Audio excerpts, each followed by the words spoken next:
à partir de la fin 2013, en fait, il y a une stagnation dans l'approfondissement, par exemple, de l'union économique et monétaire, et aussi dans d'autres domaines de politique. On a la mauvaise habitude de prendre des mesures uniquement dans un climat de crise. Le dos au mur, l'abîme en face de soi et le couteau sous la gorge. Et s'il n'y a pas cette contrainte, eh bien, à ce moment-là, on n'agit pas. Il faut pour qu'on agisse en Europe, mais je dis l'Europe n'est pas le seul endroit où ça se passe comme ça. Il faut qu'il y ait ce sens de l'urgence. Donc maintenant, il faut agir en anticipant. On doit, on doit se poser la question, s'il y a une nouvelle crise financière, est-ce que la zone euro est suffisamment armée pour y faire face? La réponse est qu'on n'est pas prêt pour faire face à une nouvelle crise financière. 2015, 2016. On a eu deux crises existentielles en quelques années. Et on a ici aussi, on a pris en pleine crise des mesures sans précédent, entre autres sur la protection de nos frontières extérieures, entre autres avec le grand accord qu'on a conclu avec la Turquie, qui tient toujours, parce qu'il est dans l'intérêt mutuel. Mais en tout cas, on doit se poser la question, est-ce qu'on est suffisamment prêt pour faire face à une éventuelle nouvelle crise migratoire? Notre voisin le plus proche, c'est l'Afrique. L'Afrique et le Moyen-Orient, deux sources de migration. L'Afrique, comme vous le savez, a maintenant 1 milliard d'habitants. Elle aura, en fin de parcours, en fin de siècle, 4 milliards d'habitants, avec bien sûr encore un grand handicap quant au niveau de vie par rapport à l'Europe. Et donc, est-ce qu'on doit ici aussi ne pas anticiper? Et bien sûr, on doit encore davantage protéger nos frontières extérieures. On doit avoir une politique plus commune, je ne dis pas commune, mais plus commune en matière d'asile et de migration. Et on doit avoir aussi davantage de solidarité, ce qui nous a durement manqué pendant la crise des réfugiés en 2015 et 2016. Et ce débat, hélas, continue. Donc, il y a cet aspect d'anticipation qui est absolument capital. Troisième chose, c'est la défense européenne. Et là aussi, des éléments extérieurs nous aident. Ils sont bien connus. C'est la menace russe qui n'est pas tellement sentie en tant que telle, disons, dans l'Europe occidentale, mais la menace russe est sentie d'une façon à nouveau existentielle. Et l'histoire, bien sûr, y joue un rôle. Et l'imprévisibilité du président Trump est aussi un grand argument pour enfin travailler sur davantage de défense européenne. Est-ce que ce sera une armée européenne? Là, je crois que c'est trop demandé. Je crois qu'on doit d'abord passer par la coopération militaire. On a mis sur pied ce qu'on appelle le PESCO, c'est le Permanent Structures Corporation. On a délimité 25 projets pour travailler ensemble. La Commission européenne met des fonds à disposition pour donner un incitant à davantage de coopération sur le plan de la recherche et du développement et d'autres. Et on croyait que ce serait un petit peloton de pays qui seraient intéressés. Il se fait que cet exemple de Multi-Speed Europe, de l'Europe à plusieurs vitesses, eh bien, il y a 25 participants. Donc, ce n'est plus à multiples vitesses. Pratiquement tout le monde veut faire partie de ce groupe qui travaille davantage sur la défense. Il se fait aussi que on s'est mis d'accord sur ce PESCO, sur cette forme de coopération renforcée, avant même qu'on entame la discussion de fond sur l'approfondissement de la zone euro, de la zone Schengen et de l'Union européenne en tant que telle. Tellement le besoin s'est fait ressentir. Et donc c'est une bonne chose, bien sûr. Tout dépend de l'exécution, de implementation, comme on dit. Alors une quatrième raison pour parler de l'avenir de l'Europe, c'est le changement climatique. Mon dernier Conseil européen, en octobre 2014, a été dédié uniquement à établir une position commune des 28 pays, parce que ce moment-là, on était encore à 28, sur la réduction des gaz à effet de serre en 2030, moins 40% comparé à 1990. Et on était assez content que pour la perspective 2020, on dépassera même les objectifs qu'on s'était posés. C'était moins 20 pour 2020, eh bien on fera plus. Donc on peut parler avec une certaine crédibilité. Et je voudrais aussi que, un an après mon dernier Conseil européen, l'Europe puisse parler avec une voix dans la grande conférence climatique de Paris. Ça s'est fait.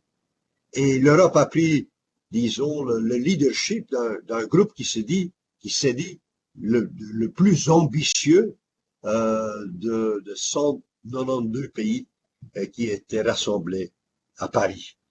Et maintenant que les États-Unis se retirent de la conférence du climat et ne veulent plus participer, le gouvernement fédéral ne veut plus participer, eh bien, il est d'autant plus important que l'Europe, avec la Chine, continue à assumer le leadership dans cette question. Il faut bien se réaliser que l'Europe n'est pas une superpuissance, mais c'est un acteur global dans un certain nombre important de domaines. Entre autres, le commerce. Là aussi, la Commission européenne peut parler avec une voix. Et il le fait d'ailleurs. J'y reviendrai. Et quand il s'agit du climat, on est un acteur global. Et donc il faut maintenir cette position, même si, faute de moyens ou d'une armée européenne ou d'une dimension militaire pour laquelle il n'y a pas de soutien dans notre population, on ne sera jamais une superpuissance, mais on est dans pas mal de domaines cruciaux pour l'avenir de l'humanité, un acteur global extrêmement important. Un autre élément, pour qu'on puisse à nouveau parler de l'avenir de l'Europe, c'est que l'économie se porte bien dans pratiquement tous les États membres. Dans tous les États membres. Seulement, la Grande-Bretagne est à la traîne. J'ignore tout à fait les raisons pour lesquelles ils sont à la traîne. Mais depuis 2014, on a créé dans l'Union européenne environ 10 millions d'emplois nouveaux, dont la plus grande partie dans la zone euro. Si quelqu'un m'aurait dit en 2013, juste après la fin de la crise existentielle, si quelqu'un m'aurait dit, vous aurez d'ici 4 à 5 ans un nombre si important de nouveaux emplois, personne ne vous aurait cru. Personne. Notre croissance économique par tête d'habitant est depuis 2-3 ans maintenant plus important qu'aux États-Unis. Bien sûr, on avait un décalage, bien sûr, il y a eu un moment, un mouvement de rattrapage, Mais quand même, c'est assez étonnant. Est-ce que tous les problèmes sont résolus? Bien sûr que non. Et dans pas mal de pays, le niveau de chômage, surtout pour les jeunes, reste à un niveau exceptionnellement élevé et en fait inacceptable. Euh, mais ici aussi, il faut se réaliser ce que peut apporter l'Europe. Bien sûr, dans beaucoup de domaines, la politique nationale reste extrêmement importante. Et ici aussi, quand il s'agit de croissance économique et de la politique spécifique de l'emploi. Mais il y a une dimension européenne qui est tout aussi importante. D'abord, bien sûr, c'était de restaurer la stabilité de la zone euro. Sans la restauration de la stabilité, il n'y avait pas de croissance possible. On l'a fait. On est en train de travailler lentement mais sûrement, il se peut que ce soit trop lentement aussi, sur le marché unique dans le domaine numérique, dans le domaine de l'énergie. Euh, Notre marché unique reste un atout extrêmement important et une source potentielle de croissance et d'emploi. Euh, il y a le plan Juncker pour les investissements stratégiques. Euh, il est en bonne voie et on espère de réaliser 500 milliards d'euros de nouveaux investissements dans des secteurs à risque d'ailleurs. C'est pour ça que ce fonds a été créé pour un petit peu alléger le risque pour les entreprises. Donc on a cet instrument de 500 milliards d'euros pour de nouveaux investissements stratégiques. Il y a notre politique de libre-échange. On a conclu un accord avec le Canada. On vient de conclure un accord avec le Japon, l'accord le plus important que l'Union économique, l'Union européenne a conclu depuis sa fondation. Je viens de voir hier la commissaire au commerce extérieur. Elle va tout prochainement à Rio de Janeiro pour, pas encore finaliser, mais donner un coup de pouce à l'accord possible avec les Mercosur, c'est-à-dire principalement avec l'Argentine et avec le Brésil, ce qui est, elle ne désespère pas du tout, de conclure un accord. Et ici aussi, la Commission européenne parle au nom des 28 pays. Même si dans certains pays, il y a certaines hésitations, des questions, etc. Mais on maintient le cap. Et bien sûr, tout ça est extrêmement important pour une politique de croissance. Et c'est important sur le plan géopolitique. La Chine est aussi très présente en Amérique latine. Donc, si l'Union européenne peut conclure un accord avec ces deux grands pays, l'Argentine et le Brésil, c'est une importance capitale. L'accord avec le Japon, eh bien, l'accord ne serait jamais fait si vite sans que le président Trump a laissé tomber le Trans-Pacific Partnership le premier jour de sa présidence. Et donc, c'est une bonne chose que l'Union européenne et le Japon se sont trouvés ensemble et dire, bien, si les Américains nous abandonnent, nous continuons. Et il y a aussi d'autres pays qui attendent la conclusion d'un accord, entre autres le Vietnam, avec lequel on a pratiquement finalisé. Le Vietnam est un pays avec de 100 millions d'habitants. On négocie aussi avec l'Indonésie. Et on ne sait jamais, un jour, ça se fera aussi avec l'Inde. À mon avis, il faut donner de nouvelles ambitions à l'Union européenne. Il faut donner une nouvelle énergie à l'Union européenne. Il ne faut pas réinventer l'Europe. L'Europe est là. Et on a un traité conclu après des années de négociations. On a le traité de Lisbonne. Il faut donner une impulsion à l'Europe. J'y reviendrai encore tout à l'heure. Pour moi, le débat sur plus ou moins de l'Europe n'est pas le bon débat. Ça ressemble à un débat idéologique. Si on pose la question à pas mal de gens, est-ce que vous êtes partisan de plus d'Europe ou de moins d'Europe?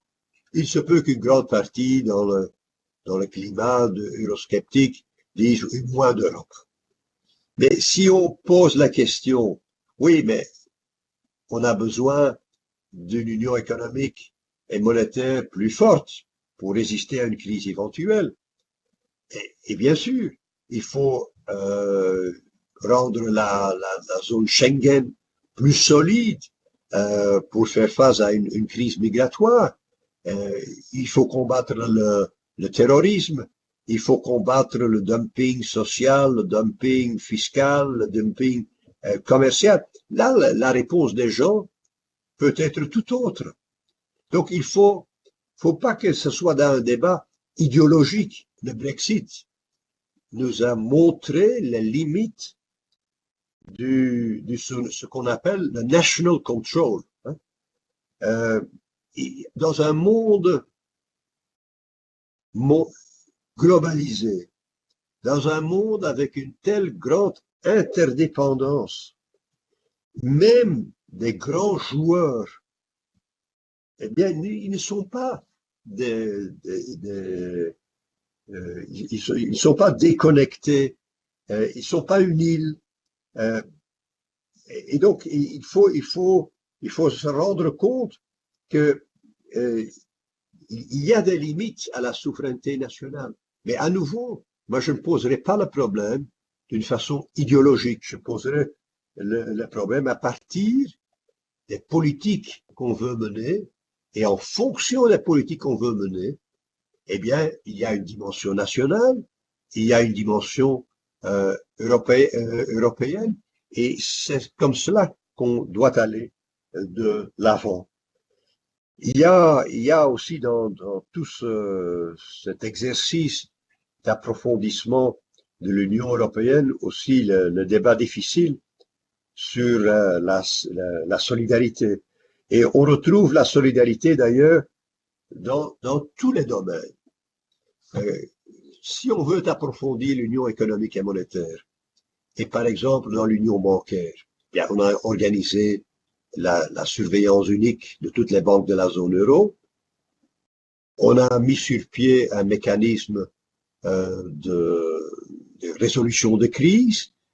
Il manque encore un élément final, qui est un élément de solidarité. On n'a pas encore un système de garantie sur le plan européen des dépôts. Il y a aussi là un aspect de mutualisation. Et donc, on retrouve cet aspect de solidarité dans n'importe quel domaine. Bien sûr, dans la zone Schengen, quand il n'y a pas de migration, il ne faut pas relocaliser les réfugiés ou les migrants. Hein. Mais ça ne se fera pas d'une telle manière. Et un des grands problèmes, c'est que dans des projets qui sont sur table, et cette dimension de solidarité, on en aura aussi besoin dans l'approfondissement de la zone Schengen. Il n'y a pas de Union européenne sans solidarité. Il n'y a pas en fait de Union européenne sans cet équilibre entre responsabilité et solidarité. C'est surtout le cas dans la zone euro, ou entre sécurité et solidarité, c'est surtout le cas dans la zone Schengen.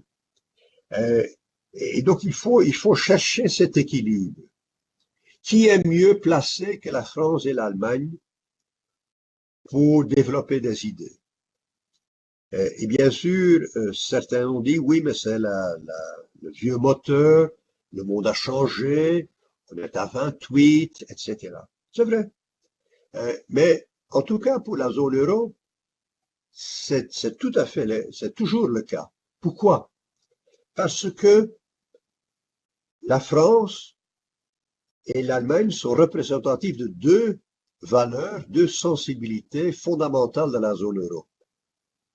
Une qui appartient plus au nord de l'Europe, c'est la sensibilité de la responsabilité. Il faut des finances publiques saines, il faut une économie performante, compétitive, etc., etc. Euh, la France, n'appartenant pas au Sud, mais comprenant plus que nos amis allemands les sensibilités du Sud et donc de la solidarité, eh bien, quand la France et l'Allemagne se mettent ensemble, ils trouvent un équilibre entre eux.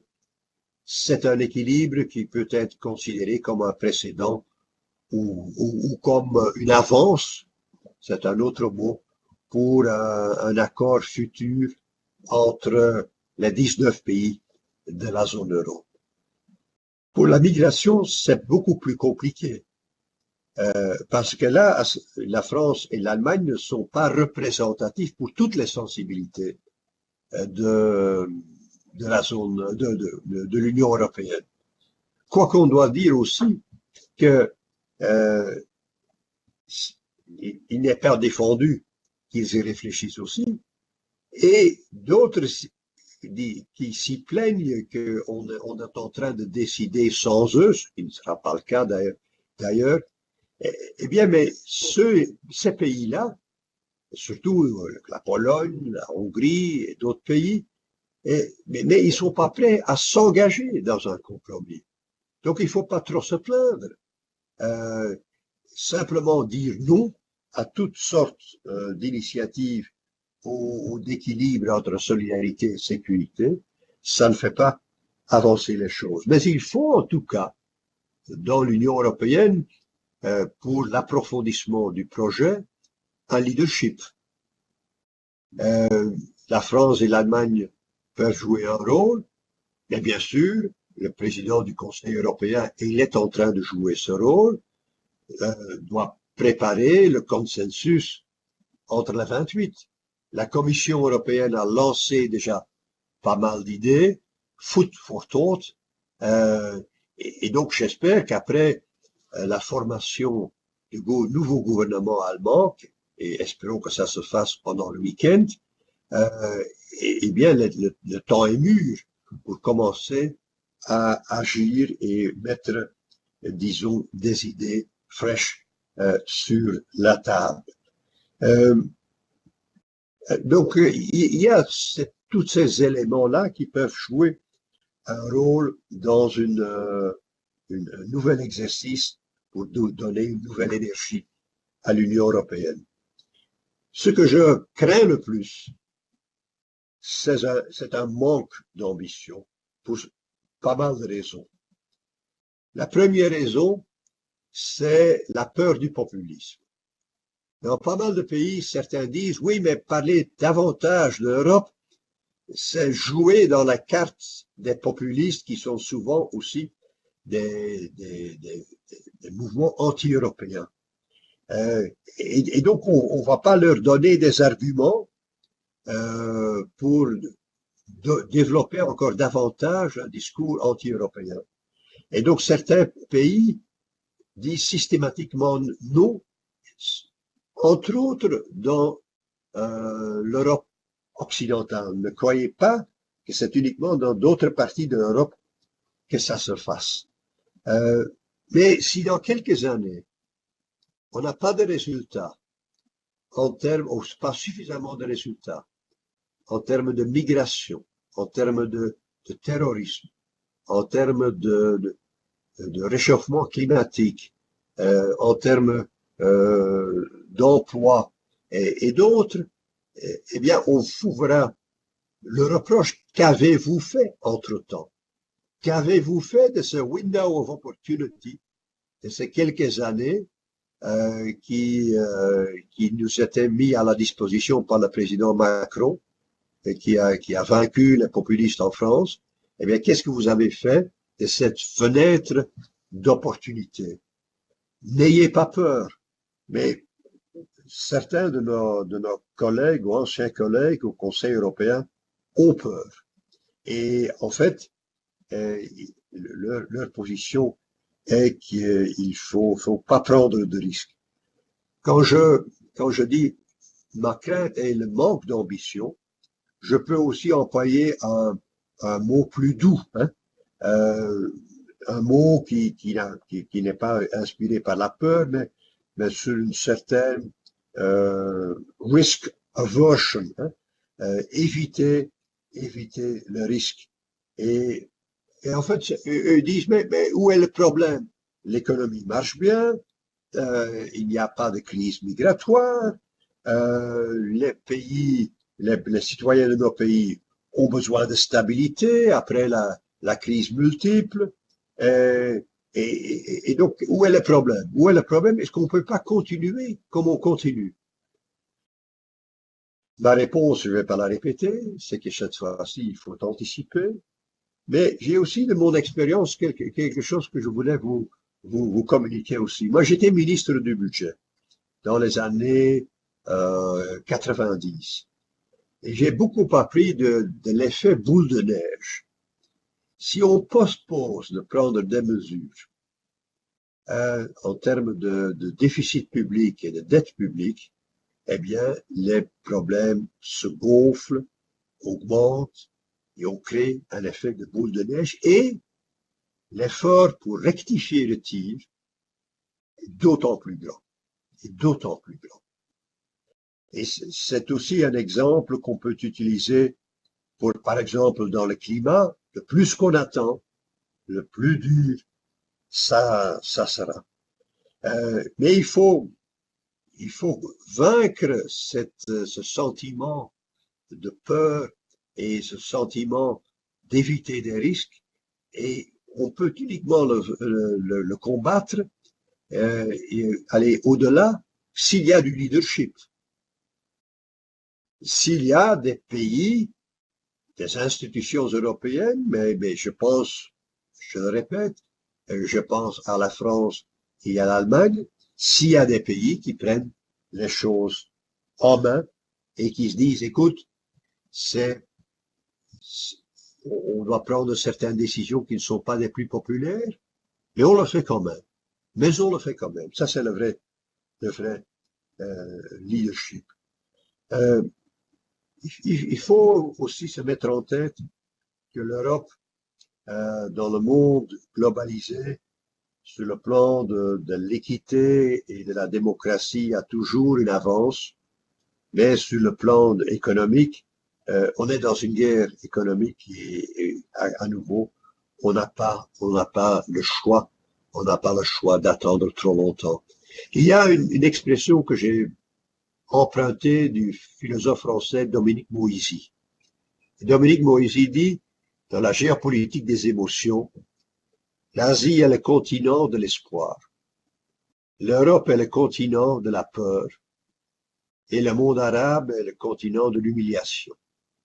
Je laisse de côté ce dernier point. Mais ce n'est pas un choix. Hein.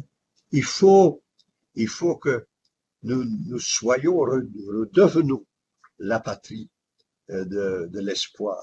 Et nous ne pouvons pas nous limiter à des attitudes défensives inspirées par la peur, inspirées par le manque de courage.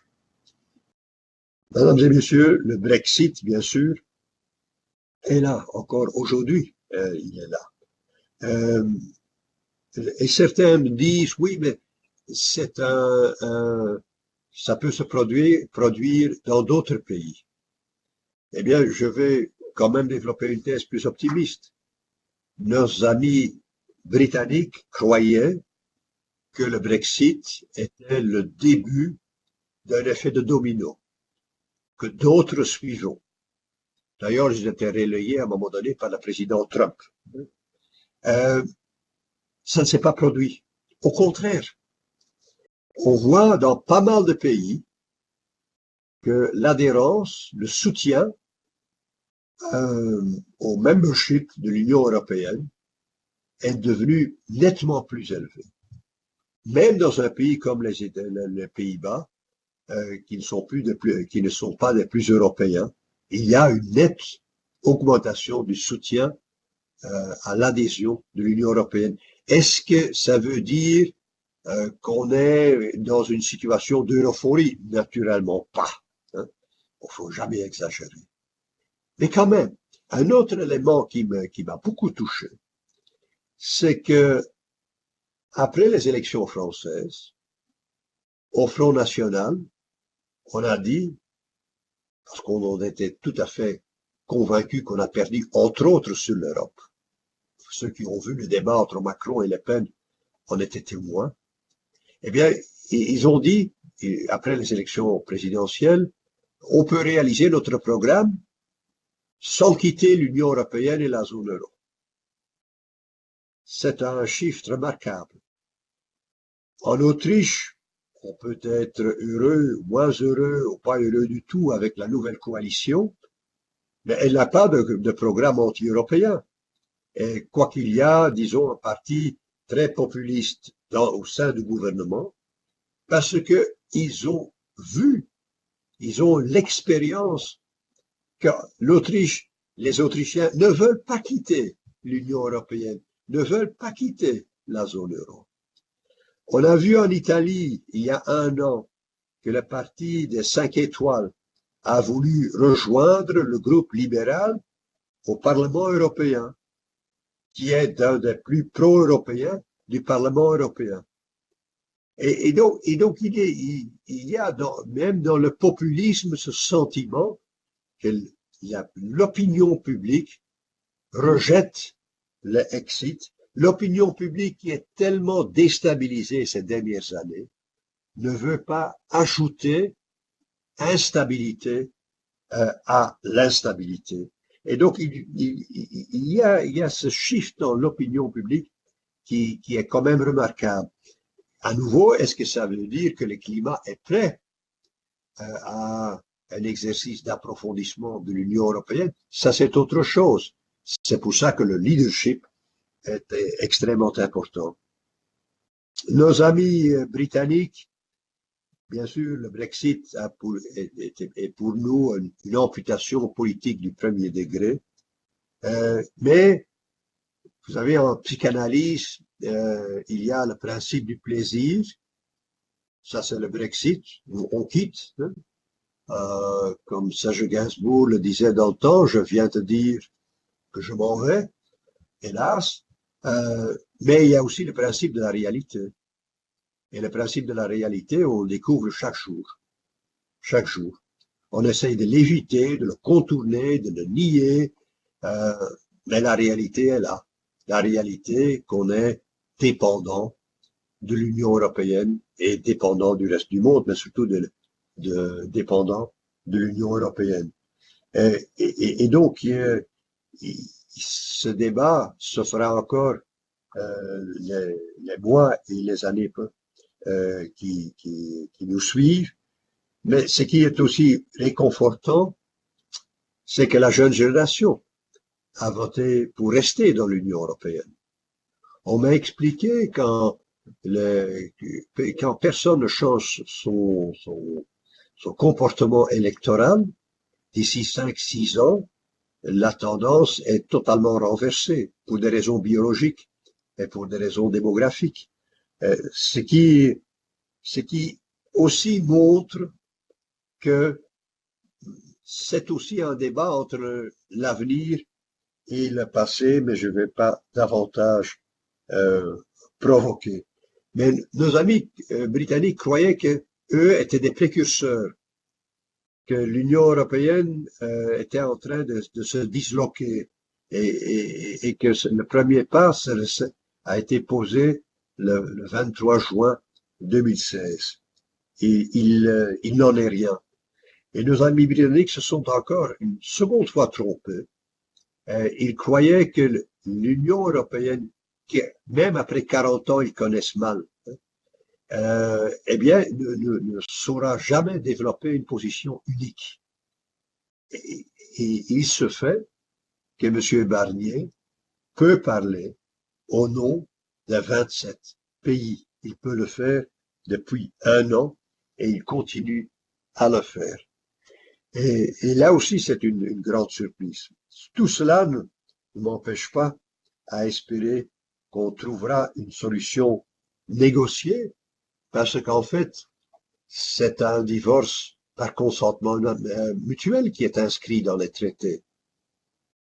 Si on quitte unilatéralement, on va même à l'encontre du droit international et du droit européen. Je sais bien que c'est un argument juridique et pour certains, ça ne pèse pas trop, mais c'est quand même capital. Le plus curieux aussi, c'est que la Grande-Bretagne quitte, quoiqu'elle est le pays le moins intégré de l'Union européenne. Il y a trois piliers dans l'Union. Il y a la zone euro, il y a la zone Schengen et il y a le marché commun. La Grande-Bretagne ne fait partie que du marché commun. Elle ne fait pas partie des deux autres grands piliers de l'Union européenne. Et donc, en fait, ils étaient les moins intégrés et même tout cela était de trop. Les négociations se font comme vous avez constaté, mais c'est un exercice extrêmement dur. Je ne vais pas m'attarder là-dessus, mais il y a au moins trois phases. Il y a le divorce et la question irlandaise, monsieur le président, est au cœur du débat, the heart of the matter.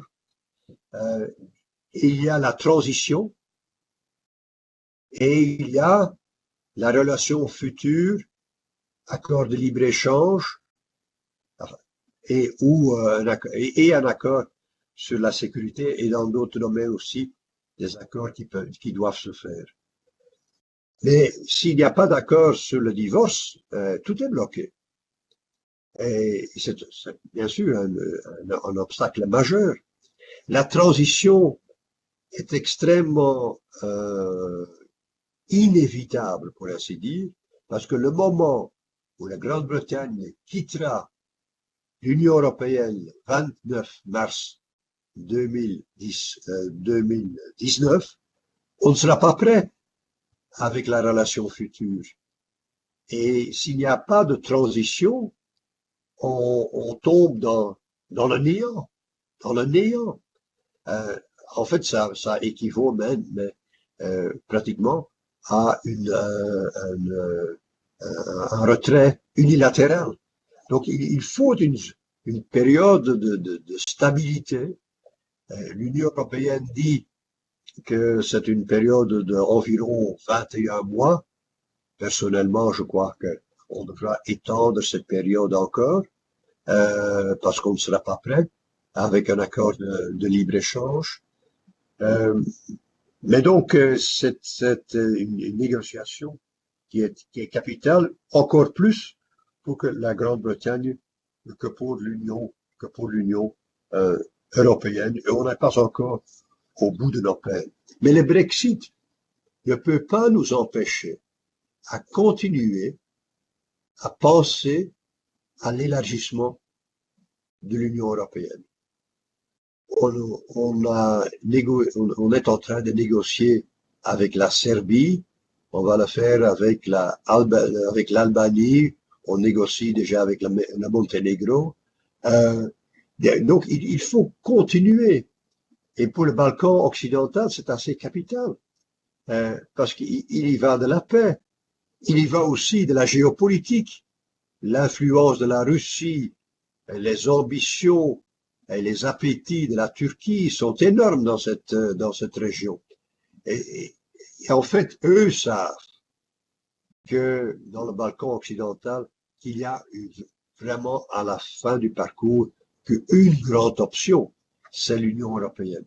Certains pays sont déjà membres, la Slovénie et la Croatie. Comme je viens de dire, on a dans le pipeline, on a la Serbie, le Monténégro, l'Albanie. Bien sûr, ils doivent rencontrer tous les critères. Il ne s'agit pas uniquement d'une opération politique. Il faut aussi que toutes les garanties soient prises, certainement après les mauvaises expériences quant à la démocratie qu'on a dans certains pays déjà membres de l'Union européenne. Donc, on ne peut pas prendre davantage de risques, mais ce n'est pas parce qu'on perd un membre, enfin, on verra, qu'un jour, qu'on doit oublier à penser à l'élargissement. Du temps que moi j'étais président du Conseil européen, on disait oui, mais il y a une enlargement fatigue, hein.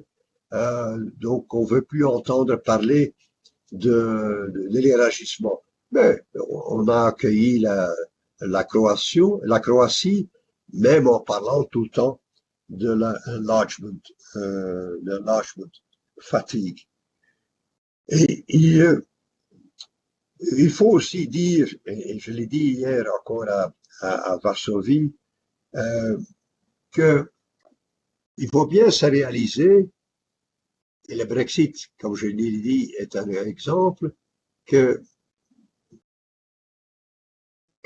en fait, dans le monde actuel, un pays seul ne peut pas avoir de l'influence.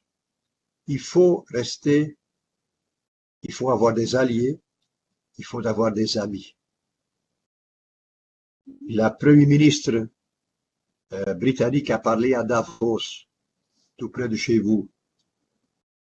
Elle a pratiquement parlé devant une salle vide, m'a-t-on dit. Pourquoi? Non pas parce que la Grande-Bretagne est devenue plus petite, elle compte toujours 60-70 millions d'habitants, mais elle ne fait plus partie du club. Et certains, et beaucoup d'ailleurs, dans le monde, leur donnaient une grande importance à la Grande-Bretagne parce qu'elle était membre du club, même si nous savons qu'elle était un membre qui n'était pas très intégré. Et si le président français a été reçu à Davos comme une vedette mondiale, c'est parce que la France fait partie de l'Union européenne et avait l'ambition et a l'ambition de jouer un rôle beaucoup plus important dans l'Union européenne. Donc il faut se réaliser aussi au sein de l'Union européenne, ceux qui croient qu'il ne faut pas davantage intégrer et qu'il y a des limites, disons, à l'intégration et à la coopération, qu'en fait, dans le monde actuel, on est pris au sérieux que si on fait partie d'un club plus vaste. Nos amis baltiques, ils ont rejoint la zone euro en pleine crise de la zone euro. Pourquoi? Parce que, par peur de la Russie, pour eux, leur meilleure protection, avec l'OTAN, mais leur meilleure protection est d'être aussi près que possible du cœur de l'Union européenne. Et donc la zone euro est le cœur de l'Union européenne. Nos amis polonais ne veulent pas faire partie de la zone euro. Mais alors, il ne faut pas se plaindre qu'en fait, ils ne jouent pas un rôle de premier plan. En s'intégrant davantage, on a davantage d'influence. Et si on n'a pas d'amis, s'il n'y a pas d'alliés, eh bien, il ne faut pas se plaindre. Et sur le plan mondial, on n'est pas considéré comme un partenaire d'une certaine importance. Dans l'Union européenne, un autre thème, c'est le thème du multi-speed. Bien, mais dans l'Union, on a déjà la zone euro, on a déjà la zone Schengen, et tout le monde ne fait pas partie ni de l'un ni de l'autre. Certains même font partie de la zone Schengen, tout en n'étant pas membres de l'Union européenne. Donc, on a déjà ces plusieurs vitesses.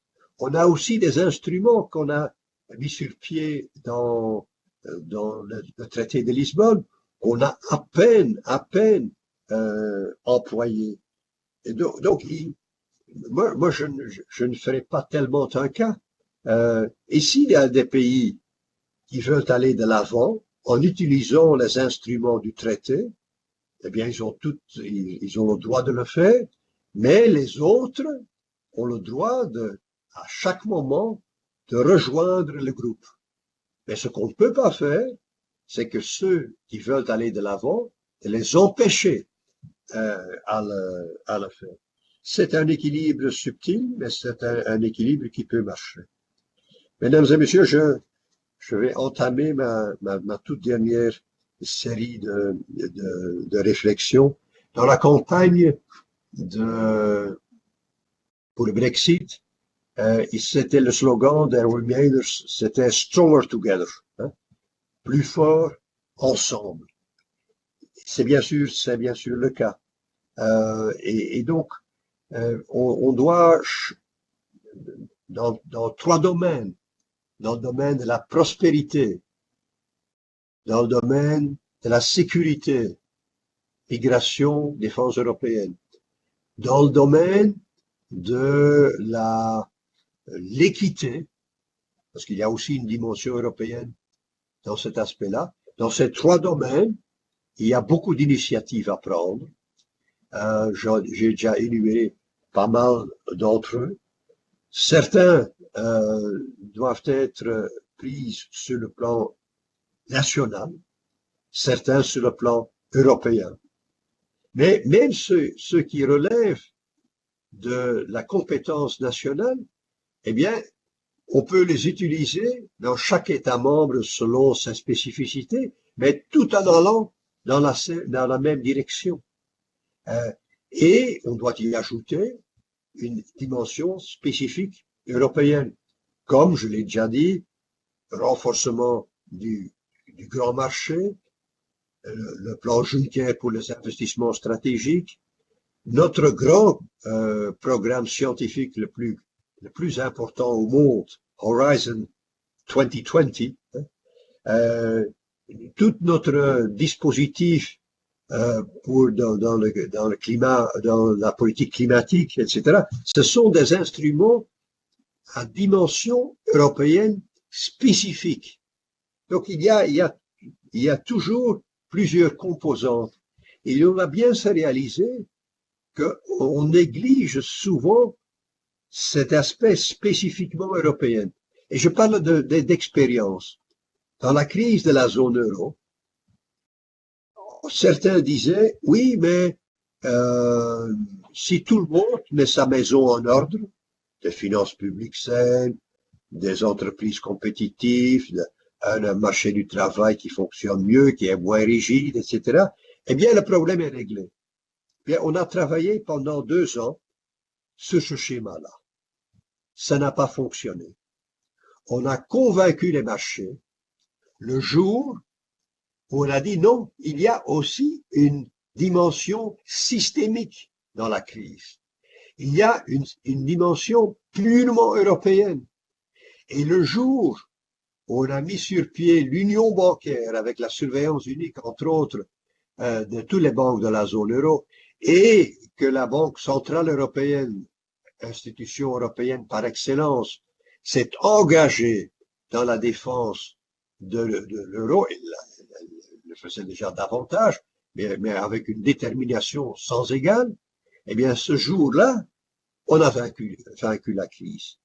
Donc, l'Union européenne est beaucoup plus que la somme des États membres.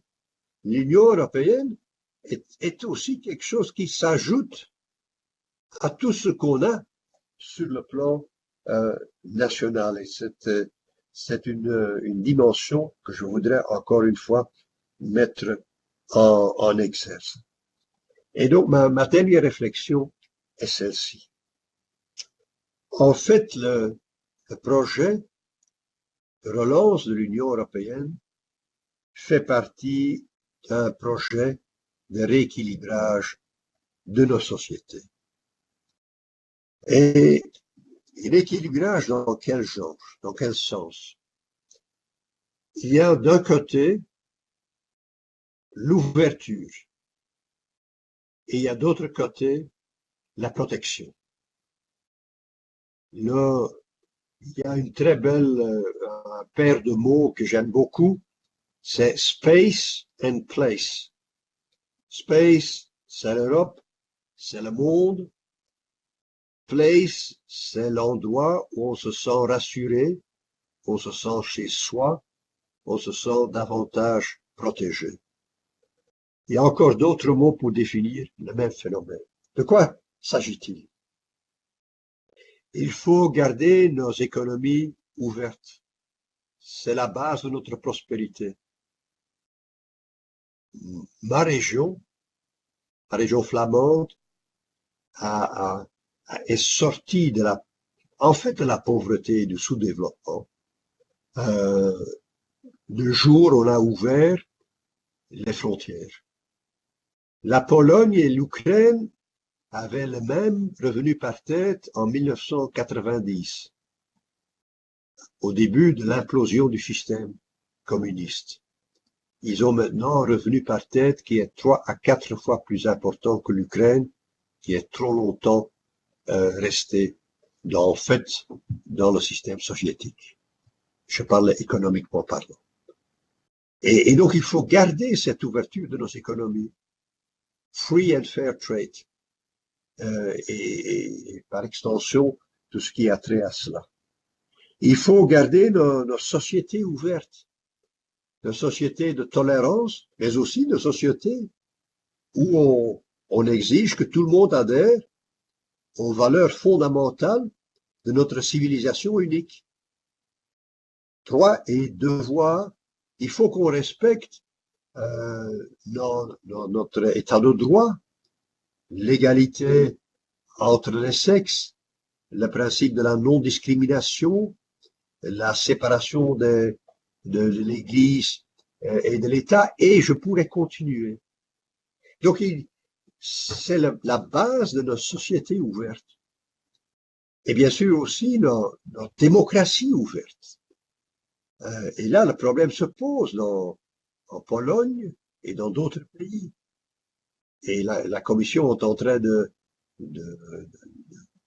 d'augmenter la pression pour que tout le monde se conforme à nos valeurs fondamentales, qui n'est pas encore une chose acquise maintenant. Et donc, il y a cette ouverture de nos économies, de nos démocraties et de nos sociétés qui est absolument capitale. Et c'est notre acquis. C'est ce qu'on a réalisé après la guerre. Mais si les gens ne se sentent pas trop protégés, ou suffisamment protégés, et ils ont tendance à rejeter cette ouverture. Et protégés alors contre quoi? Et je parle maintenant d'une façon extrêmement générale. J'en suis tout à fait conscient. Protégés contre le chômage, des emplois incertains, parce qu'on peut avoir, comme dans les pays anglo-saxons, de soi-disant plein emploi, mais avec des emplois tellement fragiles et précaires que la malaise sociale s'installe quand même. Il y a protection contre l'immigration illégale massive, protection contre le terrorisme, protection contre le dumping social, le dumping commercial et le dumping fiscal, protection contre le réchauffement climatique, protection contre des inégalités criantes. Et donc, il faut que les gens se sentent protégés. C'est le président Mitterrand qui dit l'Europe, il faut qu'il y ait une Europe qui protège. Ben, moi, je suis tout à fait ravi. Et je crois que c'est le relancement de l'Union européenne doit faire partie de cet rééquilibrage sociétal.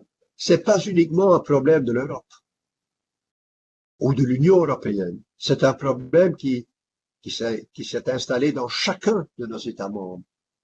Et c'est un problème du monde occidental.